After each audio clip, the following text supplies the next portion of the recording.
मन को निर्मल करने की बातें सब जगह मिलती हैं।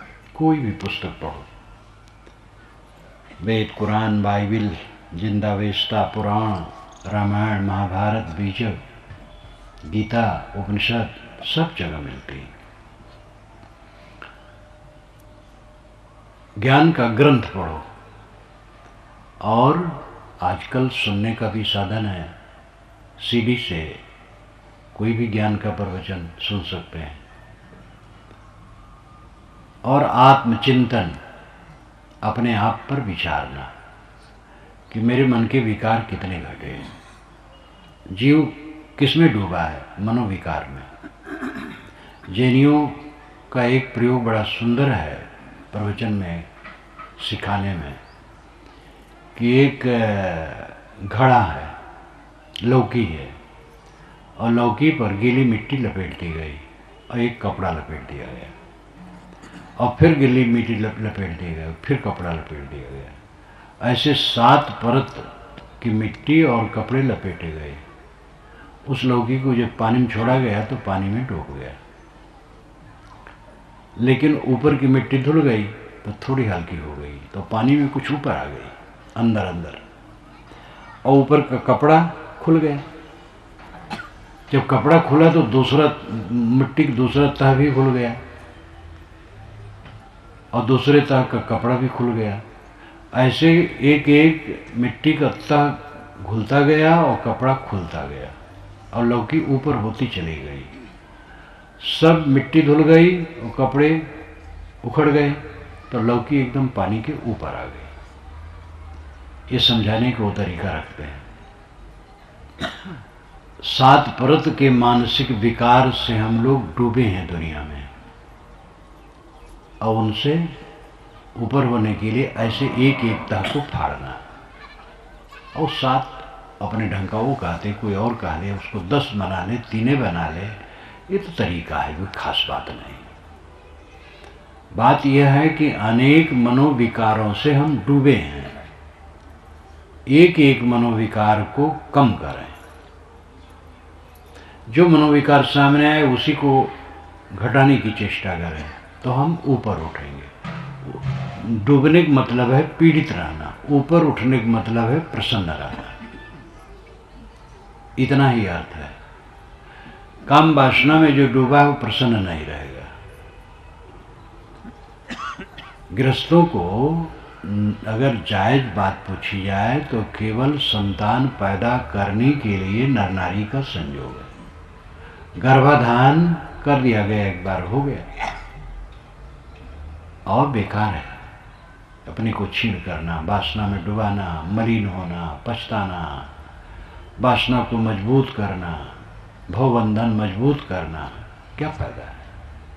इसको समझिए। काम वासना में जो डूबा रहेगा उसको प्रसन्नता नहीं मिलेगी, क्षणिक उत्तेजना भर रहेगी, और फिर पश्चाताप रहेगा, भवबंधन की पुष्टि रहेगी। क्रोध अपने को जलाएगा, साथियों को जलाएगा। क्रोध करके आप कभी भी कल्याण नहीं कर सकते हैं, न व्यवहार बनेगा, न परमार्थ बनेगा। क्रोध को देखें, क्रोध मल है। ईर्षा, ईर्षा से अपना चित्त जलेगा, और जिसकी ईर्षा हम कहते उसका कोई नुकसान नहीं होगा। ईर्षा करने वाला कल्याण कैसे पाएगा? पवित्र चित्त में दूसरे को सुख दे करके प्रसन्नता होती है, ईर्षा नहीं होती है। असूया एक दोष है जो बड़ा सूक्ष्म है। गुणों में दोष खोजना। महात्मा पुरुष हैं, पवित्र आत्मा हैं, पवित्र रहनी के हैं, लेकिन उनमें भी सूक्ष्मता से दोष निकालने की प्रवृत्ति असूया है। ये अपने मन को खराब करने वाला है। इसी प्रकार जितने मानसिक विकार हैं, उन मानसिक विकारों के कारण हम प्रसन्न नहीं रह सकते हैं। बीच बीच में इंद्रियों के भोग में आनंद मना लें, ये अलग बात है, लेकिन उसका परिणाम भी और उल्टा होगा। सिनेमा देख लें, लड्डू खा लें, टीवी खोल लें, 4 जने मिल करके इधर उधर की बात करके और हंस बोल लें, ये सब अपने को धोखा देना है। चित्त की प्रसन्नता, सब समय मन खुश रहे, आध्यात्मिक ढंग से खुश रहे। ये नहीं कि रुपए पाए तो खुश हो गए, किसी ने आदर कर दिया तो खुश हो गए, टीवी देखे तो खुश हो गए। ये खुशी कोई खुशी नहीं है।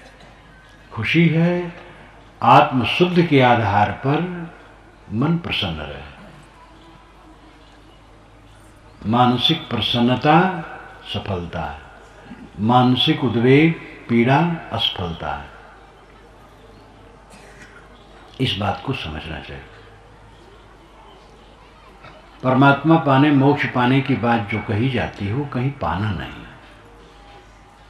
वो आपका अस्तित्व ही है। परमात्मा आपके अंदर है, मोक्ष आपका स्वरूप है। जब चित्त निर्मल होगा, सरलता से विकार दूर हो जाएंगे, अपने आप में तुष्ट हो जाएगी, तो जो कुछ आप कहते हो सब घटना एक साथ घट गई। मन निर्मल हो गया, चित्त एकाग्र हो गया, आत्मसंतोष हो गया, परमात्मा मिल गया, मोक्ष मिल गया। और क्या चाहिए? पाना नहीं है। पाने की चीज जो होती है वो बिछुड़ती है, ये प्रकृति का नियम है। धर्म के क्षेत्र में अनेक ऐसे शब्द चलते हैं जो भ्रामक भी है, क्योंकि प्रवाह में सब लोग कहे हैं प्रवाह अनादि से चल रहा है, और जितना कुछ जहां कहा गया है वो सब न तो सच है न सब झूठ है। उसमें आपको और हमको विवेक विचार करना चाहिए। इसीलिए कबीर साहब की साखी याद आया करती है, सूप सुभाए वाला। साधु ऐसा चाहिए जैसा सूप सुभाए, सार सार को गहरे थोथा दे उड़ाए। सूप स्वभाव के बनो। सूप का स्वभाव है भूसी को उड़ा देना, चावल को रख लेना। ऐसे हमारा आपका स्वभाव सूप का बनना चाहिए। गलत को हटा दें, सही को ले लें। अपने मत की चीज है इसलिए चिपकाए रखें, अगर गलत है क्या समझदारी है। दूसरे के मत की चीज है, अच्छी है, लेकिन उसको हम नहीं लेंगे, ये बेकार की बात है, हृदयहीनता। सत्य सबका है। एक बड़े महान अयोध्या में हमसे उनसे मित्रता है, दोनों बैठे थे उनके आश्रम में ही, मंदिर में खास। मेरा कमंडल आप लोग जानते हैं, नरेरी काला काला है। मेरे ब्रह्मचारी लिए थे, वो उठा के अपनी गोद में ले लिए, कहे बहुत सुंदर है, बहुत अच्छा लग रहा है। मैंने कहा मैं आपको देता हूँ। उन्होंने कहा आप जानते हैं मैं इसको रख नहीं सकता। हम कहे क्यों? कहे वो सांप्रदायिकता। इस नरेरी को पारखी रखते हैं, सन्यासी रखते हैं। खास बात सन्यासी से उनसे बैर है, लाल कपड़ा वालों से। सन्यासी लोग नरेरी रखते हैं, इसलिए वैष्णव नरेरी बिल्कुल नहीं रखते हैं। इसको नरेरी कहते हैं, नारियल का खोल है। ये साधारण नारियल नहीं है, ये नारियल अरब के देशों में होता है और बड़ा बड़ा होता है, दरियाई कहते हैं। और ये जो मेरा कमंडल है आधा नारियल है, दो तरफ से ऐसे चिपका हुआ होता है, बीच में तोड़ दिया जाता है, दो अलग हो जाते, दो कमंडल बनते हैं एक नारियल में। ऐसा सभी कमंडल बनता है। 5-5 किलो पानी आवे, यानी 10 किलो पानी आ जाए एक नारियल में। और इसके नारियल के गूदा को खाया नहीं जाता है, बड़ा कठोर होता है, छीनी से काट के निकाला जाता है, उसकी दवाई बनती है, सुनता हूँ। तो सन्यासी लोग इसको रखते हैं, तो वैष्णव लोग उसको छूते भी नहीं। नारियल का पानी वो पी नहीं सकते, कुल्ला नहीं कर सकते, क्योंकि सन्यासियों का है। हाँ, लौकिक कमंडल रखते हैं। और ये कमंडल जो मेरा है इसको कुआं में डाल दो, साल भर के बाद निकालो, इसमें कोई विकृति नहीं। और लौकी तो सड़ती रहती है, लौकी कमंडल है, अंदर अंदर में वो सड़ती रहती है, उसका पानी वो पसंद करते हैं, भले सड़ती है लेकिन वो वैष्णव का है। और नरेरी सन्यासियों का इसलिए नहीं लेंगे। तो वहाँ तो संकेत मोह कहे, मैं भी जानता था वो भी जानते थे, दोनों हंसने लगे। कहे आप जानते इसको मैं रख नहीं सकता क्योंकि ये सन्यासियों का है। सन्यासियों और वैष्णव में इतना तकरार, रामानुज और रामानंद संप्रदाय में भयंकर भेद। उसी अयोध्या में कई प्रकार के वैष्णव हैं और किसी का चंदन ये तीनों उठ करके यहाँ तक है तो किसी बीच वाला थोड़े दूर तक है। ऐसे कई कई सब हैं, एक दूसरे को चंदन पसंद नहीं। ये सब संकुचितता है। भेष भुलाना कान, साहब ने कहा है, भेष भुलाना कान। कैसे पूरा?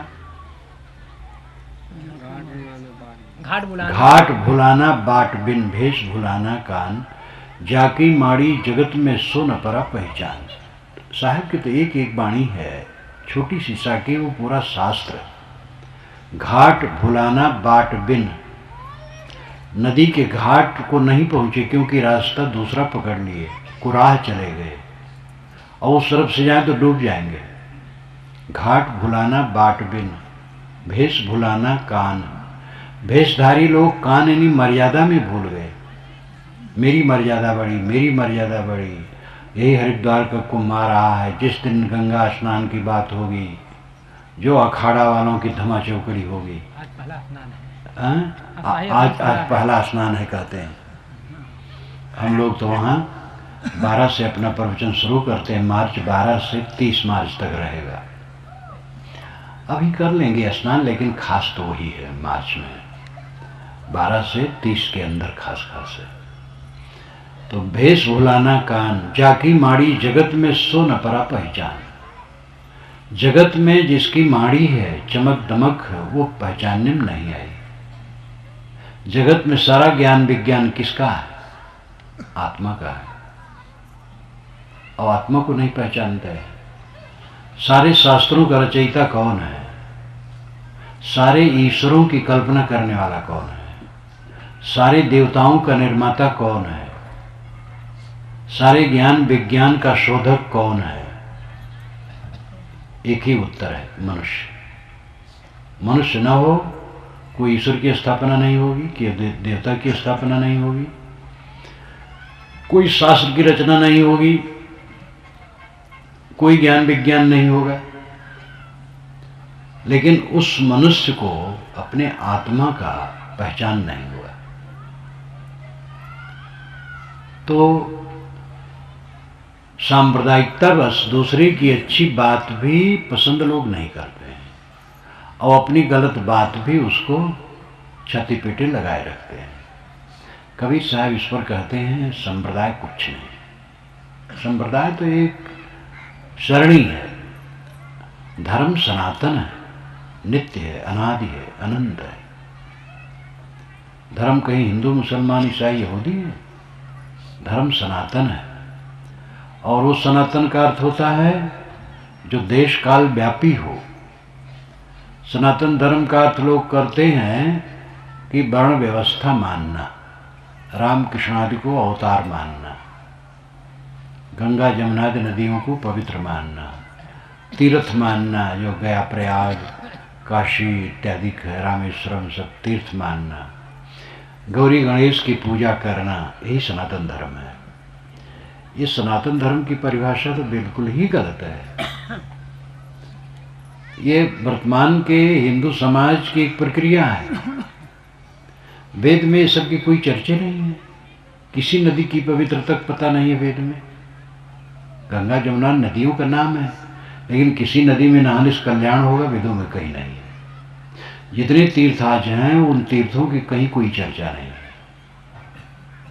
ये ज्यादातर तीर्थ तो गुप्त काल में बने हैं, ईसा के 300 वर्ष बाद, कुछ पहले से हुए हैं। और गौरी गणेश की पूजा भी वैदिक में नहीं है, वैदिक साहित्य में, वेदों में नहीं है, वो वैदिक नहीं है। रामकृष्ण की पूजा वेदों में है ही नहीं है। तो ये सनातन कहाँ हो गया? सनातन है संयम और शील। एक वाक्य में कहे, संयम और शील, ये सनातन है। अपने पर संयम और दूसरे के लिए शील का बर्ताव, ये सनातन धर्म है। क्योंकि ये देश काल व्यापी है। भारत देश में, पाकिस्तान में, ईरान, अमेरिका, इंग्लैंड, कहीं भी हो, संयम और शील की मान्यता हर जगह रहेगी। और इतना ही नहीं, भूमंडल के बाहर आप किसी लोक में चले जाएं, वहाँ मनुष्य हों और सुसंस्कृत हों, तो वहाँ आप पाएंगे कि इसकी मान्यता वहाँ भी रहेगी। दूसरे भूमंडल में इस भूमंडल की कोई बात न होगी, न राम, न कृष्ण, न कबीर, न बुद्ध, न वेद, न कुरान, न बाइबिल, न कुछ। वहाँ अपने ढंग का कुछ होगा, लेकिन संयम और शील का मूल्य वहाँ भी होगा। अपने पर संयम रखो और दूसरे के लिए शील का बर्ताव करो। अपने पर संयम का मतलब परहेजगारी, कंट्रोल, अपने पर कंट्रोल, मन, वाणी, इंद्रियां अपने बस में। और दूसरे के लिए शील का बर्ताव, करुणा का बर्ताव, प्रेम का बर्ताव, हमदर्दी का बर्ताव, यही सनातन धर्म है। इसको कोई नकार नहीं सकता है। राम को कृष्ण वाले नकार देते हैं, कृष्ण वाले राम को नकार देते हैं, शैव दोनों को नकार देते हैं, अल्लाह वाले इन सब को नकार देंगे, बाइबल वाले इन सब को नकार देंगे, लेकिन संयमशील को कोई नहीं नकार सकता है। भौतिकवादी भी संयमशील को नहीं नकार सकते हैं। इसलिए सनातन धर्म संयम और शील है, और इसी से अपना कल्याण है और दूसरे का कल्याण है। संप्रदायों में कटाकटी, शिव जी वालों ने विष्णु को नीचा दिखाया, वैष्णव ने शिव को नीचा दिखाया। एक शिव पुराण को मैं पढ़ रहा था, काशी में था तो शिव पुराण पढ़ रहा था, तो उसमें लिखा, हाँ, कृष्ण एक अहिर था, गाय चराता था और शिव मंदिर में झाड़ू लगाता था।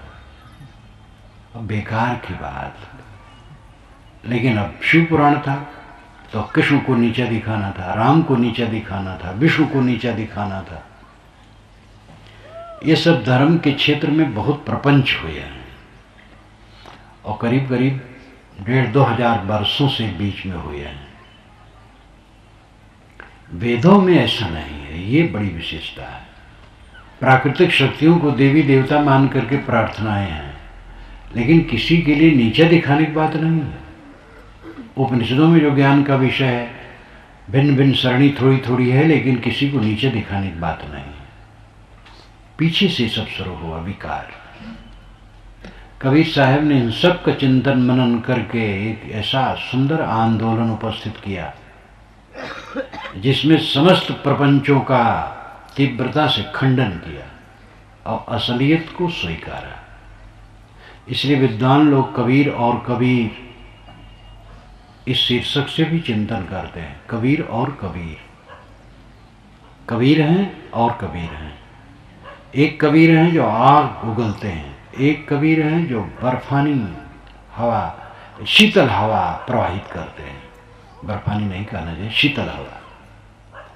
एक कबीर हैं जो आग उगलते, सारे कूड़े कचड़े को भस्म कर देते हैं, और दूसरी तरफ वह प्रेम की गंगा बहाते हैं। कबीर और कबीर।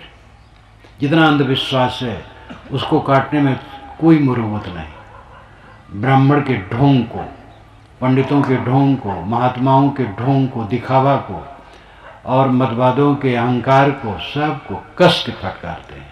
मुल्ला मौलवी किसी को नहीं छोड़ते। जो सब नरक कर रहे थे, एक दूसरे को गाली दे के, नास्तिक आस्तिक दीनदार बेदीन कह करके, और तमाम आडंबर फैलाए थे, उसके लिए बेमुरव्वत झाड़ते हैं कस के। और दूसरी तरफ आध्यात्मिक ज्ञान की गंगा में निमज्जन करते हैं। ऐसा कोमल, इतना कोमल, एक पद याद आया, निस्दिन खेलत रही सखी अनसंग, मोहि बड़ा डर लागे, मोरे पिया की ऊंची अटरिया, देख के जियरा कांपे। आगे है कि जब प्रेम नहीं है तो काहे कजरा पाए, थोड़ा सा बोल रहा है। प्रेम नहीं है तो क्यों काजल लगा करके श्रृंगार करके अपने पति को रिझाने के चक्कर में, वो प्रेम तो है नहीं। काहे कजरा पारे, जो सुख चाहे तो मिलो अंक भरे, जो सुख चाहे तो मिलो अंक भर, और घूंघट खोरी अंक भर भेटे, नैन आरती साजे। तो इस प्रकार यहाँ पर कितना कोमल, कितना विनम्रता से है। निस्दिन खेलत रही सखियन संग, मोह बड़ा डर लागे। विद्वान लोग कहते हैं लगता ही नहीं है कि जो वो पद कहा है, तमाम खंडन की बातें प्रपंच का, और वही ये कह रहा है, लेकिन वही कह रहा है। वो महापुरुष एक तरफ आग उगलता है, सारे प्रपंचों को भस्म कर देता, निर्भय, कोई डर नहीं, और दूसरी तरफ शीतल फुवारा छोड़ता है, कबीर और कबीर। ये कितना कोमल है।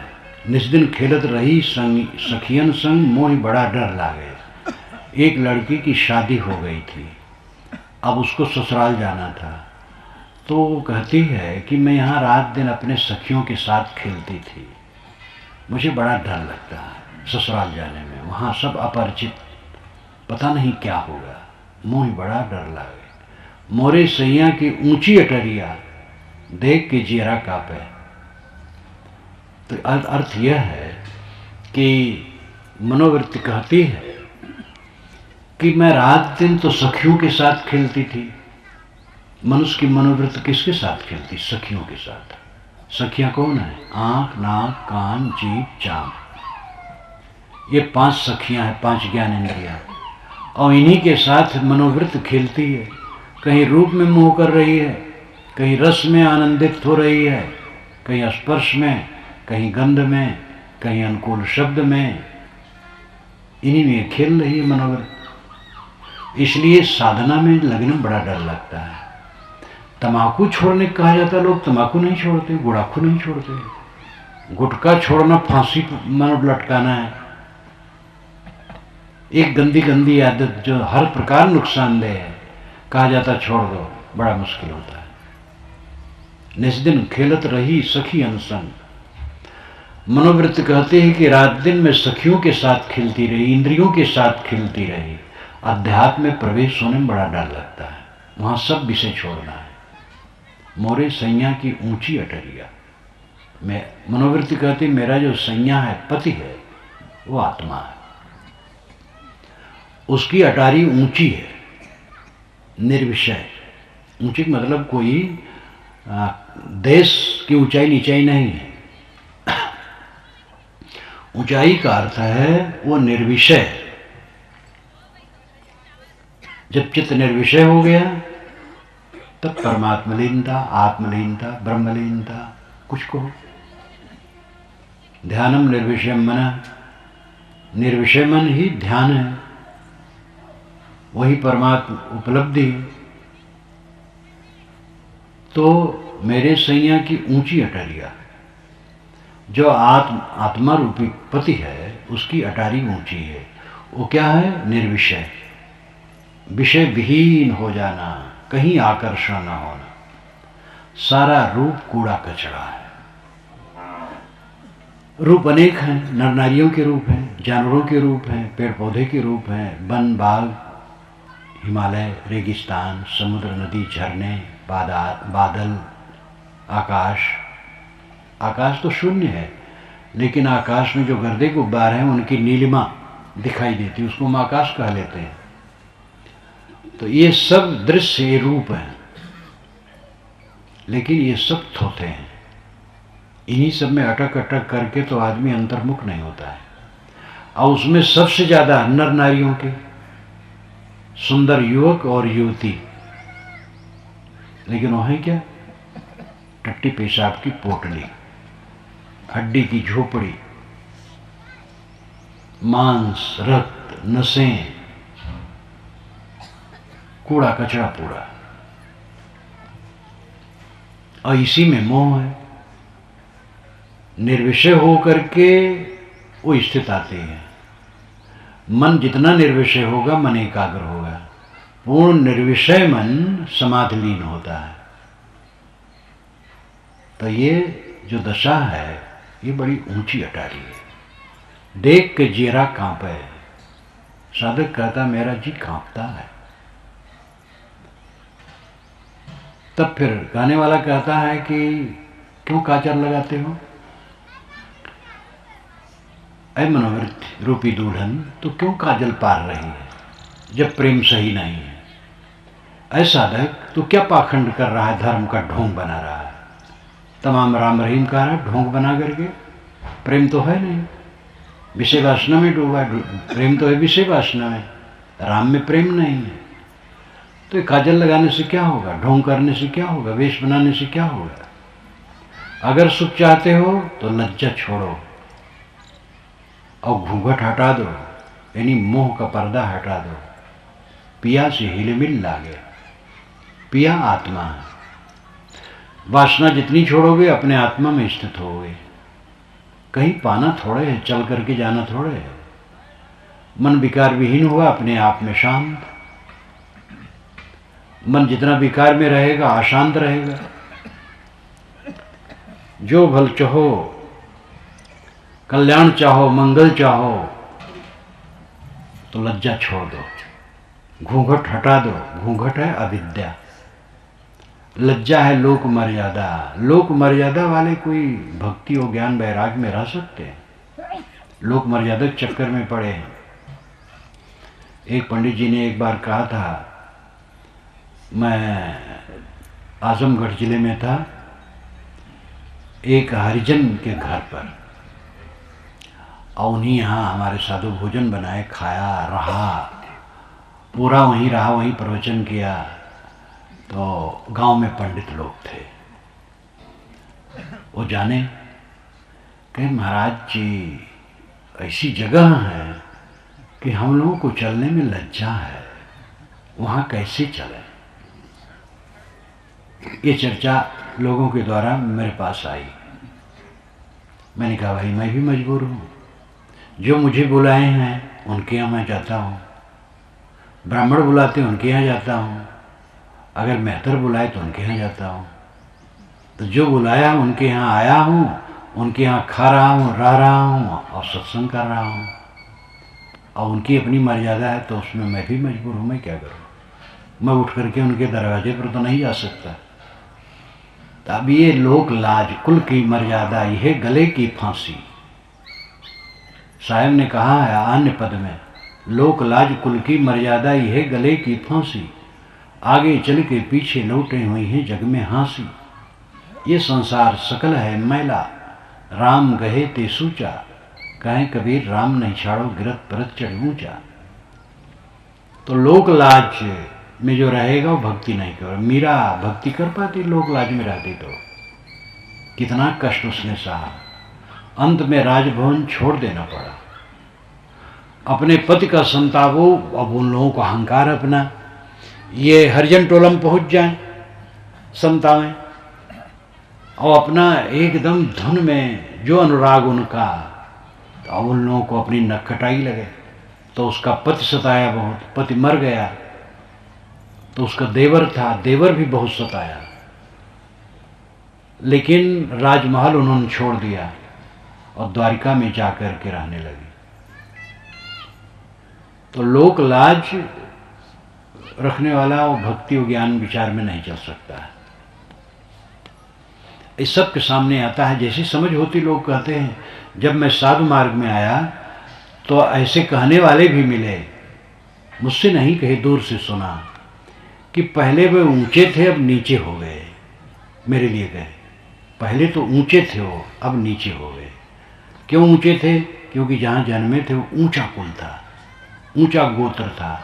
अब कबीरपंथी हो गए तो नीचे हो गए। अब उनका भोलापन। लेकिन वहीं ऐसे पंडित थे जो उनसे श्रेष्ठ थे, वे हमसे मिले जिनको मैं पितामह के तुल्य मानता था। अविद्वान, उनकी भागवत में अनेक सुना करता था। साधु होने के कोई 4 ही महीने के बाद जाने का अवसर पड़ा, तो जब उनकी गद्दी के पास पहुंचा तो हड़बड़ा उठे, कहे मैं आपको कहाँ बैठा हूँ? मैं आप जब चलने लगा तो कहे आपको मैं क्या दूँ? तो पोथी पर चढ़ा था, अमृत अमृत एक अमृत दिए, मैंने ले लिया। अब वो विद्वान थे, योग्य थे, वो समझते थे, जबकि मैं उनके सामने एक पौत्र की तरह था। लेकिन अब उनको विवेक था, वो समझते थे। और दूसरे लोग कहते थे, अरे पहले तो ऊंचे थे, तो नीचे हो गए। तो ये दुनिया में सबके सामने आया है। जो ये लज्जा उज्जा रखेगा, किसी कर्म का कुछ नहीं कर पाएगा। लज्जा छोड़ो। नैन आरती साजे, नैन आरती साजने मतलब नैन का अर्थ है चाम की दृष्टि नहीं, मनोदृष्टि अपनी आत्मा में ही लगावे। अब ये विचार इतना कोमल है और इतना मार्मिक है, पूरा आध्यात्मिक है। नियम में चलोगे, अगर रोज अध्ययन मनन ध्यान चिंतन करोगे तो प्रेम जगेगा अपनी साधना में, और नियम नहीं रखोगे तो कुछ नहीं होगा।